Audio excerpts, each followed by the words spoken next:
शांति।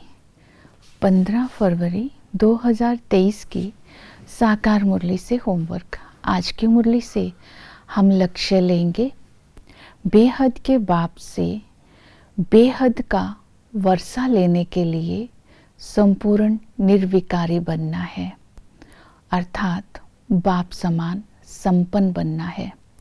इसके लिए आज हम पुरुषार्थ करेंगे।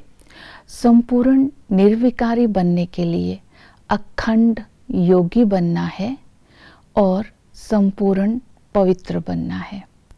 अखंड योगी बनने के लिए आज की मुरली में बाबा ने कहा कि सतगुरु आकर के मन मना भव का वशीकरण मंत्र देते हैं।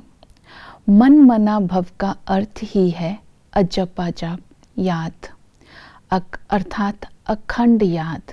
कर्म करते हुए भी बुद्धि बाप की तरफ लगी रहे। इसके लिए आज की मुरली में बाबा ने कहा, ये वायदा याद करो जो आपने किया था, एक बाप दूसरा ना कोई। ये वायदा याद होगा तो बुद्धि योग, बुद्धि की प्रीत बाप के साथ निरंतर लगी रहेगी। वशीकरण मंत्र का अर्थ है विकारों पर विजय प्राप्त करना।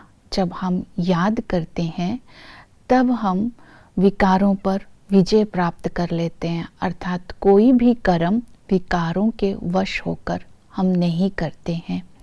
इसके लिए आज बाबा ने विशेष अटेंशन दिलवाई कि बाप को और वर्षे को याद करना है। जब बाप और वर्षे की याद में रहेंगे तो अंतमति सुगति हो जाएगी, अर्थात बाप और वर्षे की याद, राजाई की याद रहेगी तो भविष्य में राज तिलक मिल जाएगा।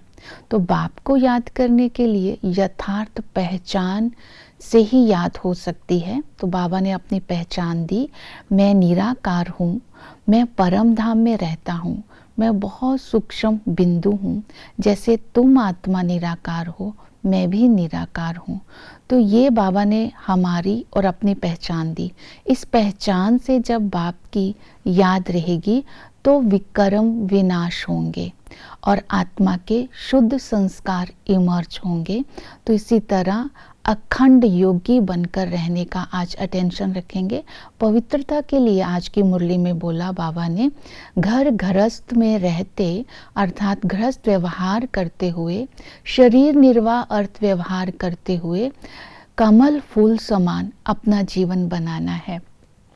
घर गृहस्थ में रहते कमल फूल समान तभी रह सकते हैं अगर हम नष्टो मोहा बनेंगे और सारे संबंधों का रस एक बाप से लेंगे।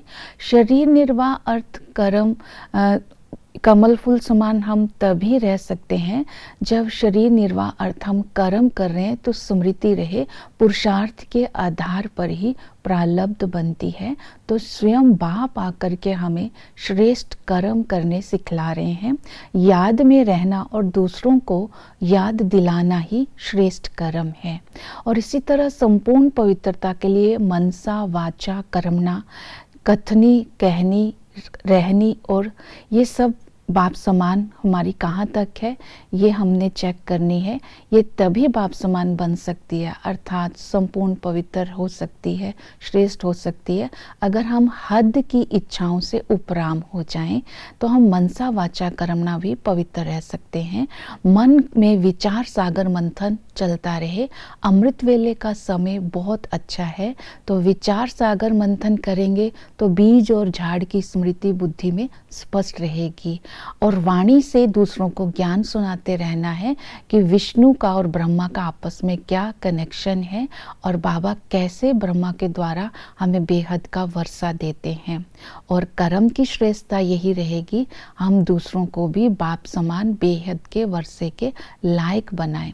तो इसी तरह हमारा संस्कारों की पवित्रता, हमारे संबंधों की पवित्रता, इसी के आधार पर ही हम भविष्य में बाप समान बनकर बेहद का वर्षा पा सकते हैं। ओम शांति।